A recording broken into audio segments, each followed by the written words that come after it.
Her legs swung back and forth as she quietly read the large book that sat on her lap. She sighed softly as she turned another page. Encyclopedias weren't particularly interesting, but it was the only thing at the orphanage that she hadn't already read. With a headache starting to pound away at her skull, she closed the book hard enough for dust particles to fly out from the old, unused pages. She groaned and flopped down onto her back. Sitting up again, she pushed herself up off her creaky mattress. The girl looked longingly out the window and towards a park filled with happy families. Something she never had. She'd be allowed to leave the orphanage within a few months and to start life in the big world on her own. She was nervous, but it wouldn't be too hard for her. The young girl could bat her large blue eyes at anyone and they'd succumb to her will. Prying her gaze away from the playground, she glanced down at the front gate. A black car was parked out front. That means... Christina! She smiled at the small voices that called her downstairs. Joseph Brooks was here, a rich man who used to be a resident at the very orphanage the young blonde currently called home. He visited often to bring gifts and stories because he knew how it felt to never be wanted. She rushed down the stairs to greet him. She jumped down the last few steps and slowed her pace as she made her way closer to the entrance. Joseph was already surrounded by a horde of the younger kids, laughing as he handed the lot of them a few new toys and puzzles. "Hello, Mr. Joseph," she said, catching his attention. He smiled lightly, gently shooing the children out of the entryway. "You've cut your hair," he noted, motioning to her new chin-length haircut. Christina nodded, lifting her hand to play with ends. Joseph smiled. "Anyway, I've got a special present for you this time. I've already gotten permission as well. I'm going to take you to the carnival." The blonde smile grew, excitement filling her body. "Really?" she giggled, thanking him. "Yes, let's go," he exclaimed as he held the door open for her. She skipped down the steps towards the front gate, Joseph following close behind and chuckling at the teen's behavior. Oh, she was so oblivious. Like the gentleman he was, he opens the car door for her and shuts it behind her as he slips into his seat behind the wheel. Christina wiggled around in her seat, watching the scenery pass by them unbeknownst to her. The man beside her smirked widely. The young girl hummed softly as she watched the streets pass by. Almost there. There it is. She saw the big tents and rides of the carnival on the next street, but to her confusion, they didn't stop.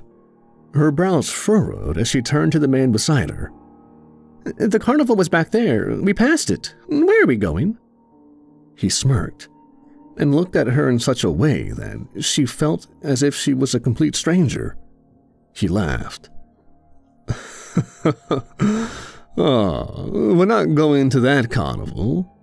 We'll be at my carnival." She mouthed an O before turning her back to him and looking out the window. The trip dragged on, Christina noticing that the houses were starting to spread out, the distances in between them getting larger and larger before they seemed to completely disappear altogether. When they turned down the almost invisible forest road, she began to feel uneasy and she shook unconsciously, the air becoming cold. A ripped-up, old, dirty carnival tent became more and more apparent the longer they drove on the dirt road. Joseph was greeted as soon as he opened the door, and he chatted a little with the woman before him. Occasionally, they'd glance over at the girl in the front seat, though she'd pretend not to notice. She sat quietly, waiting to be told to do something. The woman he was talking to walked over to Christina's side and opened the door for her as Joseph walked into the tent. The woman gently pried Christina out of the car, leading her to the tent with a soft, "Come on, sweetie, you'll be all right." Christina entered the back of the tent. Cages and clothes covered every inch of the ground. But the cages didn't hold animals. The blonde gasped as her eyes met with those of children who were grotesquely mutilated. Her gaze was broken as she was surrounded by a bunch of women who began to undress and then redress her into a dark bodysuit and a tutu-like skirt. After finishing up, they, not so gently, pushed her into one of the open cages. "Wait, no, what are you doing?" she asked frantically, tears welling up in her eyes as she pushed against the bars holding her captive. Her breathing was ragged as she backed herself into a corner and wrapped her arms around herself. She could feel them. The eyes. The darkened, hopeless eyes of children around her and the low, grumbling sounds they made. It was as if they weren't capable of human speech.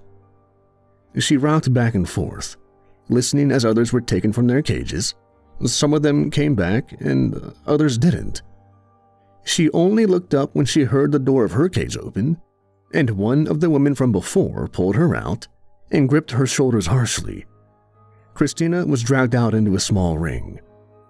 The light blinded her as she flinched when a familiar figure stood beside her.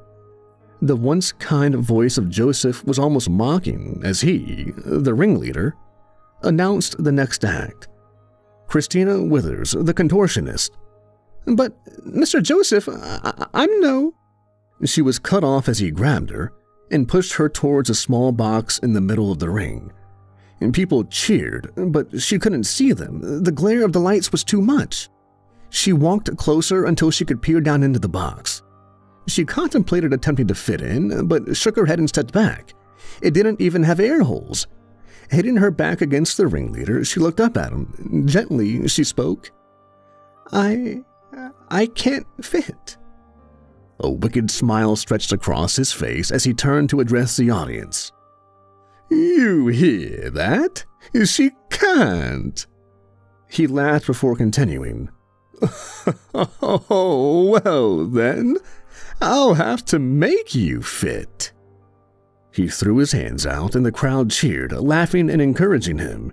He pulled something from his coat and showed the crowd, and they cheered louder. When he turned around, Christina let out a shriek. In his hand was a butcher's knife. The girl tried to run, but two men grabbed her from behind, immobilizing her. Her face was pushed down into the dirt, a foot pressing on her back. Her breathing picked up, and she struggled even more. She wasn't going to let this happen. Tears fell into the ground below her as a strong hand gripped her foot and pinned it down. She tensed up, anticipating what would come next. A strong, swift blow to her ankle caused Christina to let out a bone-chilling scream. She sobbed and breathing was becoming hard for her as she flailed around aimlessly.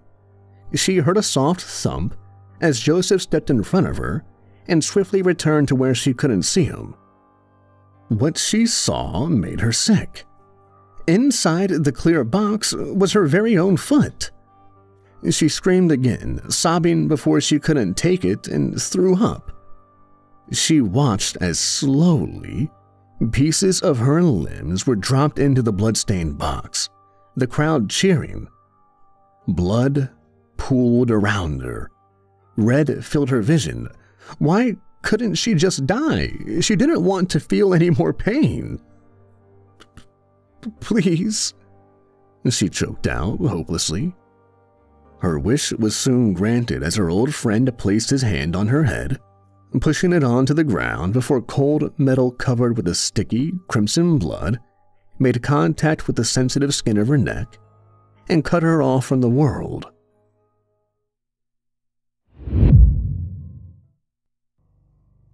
"Damn it, Matthew, stop being such a wimp." "Geez, Annie, calm down. Ow." "Oh, I'm so sorry, Gracie. I couldn't see anything down here." "Way to go, Lucas." "Shut up, Matthew." 4 teenagers shuffled around in the darkness until one of them pulled out her phone and turned the flashlight on. She purposely flashed the beam of light into the other 3's eyes, snickering as they complained. Turning back around, she lit up their surroundings. A dark chamber hidden underneath a supply shed.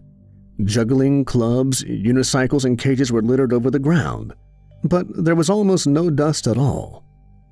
"You'd think he would have sold this stuff and made a profit," a tall, ashen blonde boy said, as he stepped forward to stand beside the girl holding the flashlight. "Who would he sell it to?" "No one would take this shit, Lucas," she snickered. "He's insane. I heard he bought this stuff because he used to be crazy rich and all alone. Most of it's probably never even been used." "Boring." "Why'd you even come then?" he shot back, eyes icy. "To make sure you idiots don't shit yourselves." "Annie, don't be so mean. It's not that boring. They say he put all this down here to hide something." A soft, girly voice scolded her. The owner of said voice stepped into the light, revealing a petite girl. She smiled softly at them as she moved deeper into the room, a short, thin, black-haired boy in her wake. Annie frowned, following after them while dragging Lucas with her. Silence filled the air as they searched the underground room. The raven-haired boy trailed after Gracie like a lost puppy. She let out a squeal of excitement, startling everyone else, as she spotted something in the corner of the room. "Oh, look, Matthew!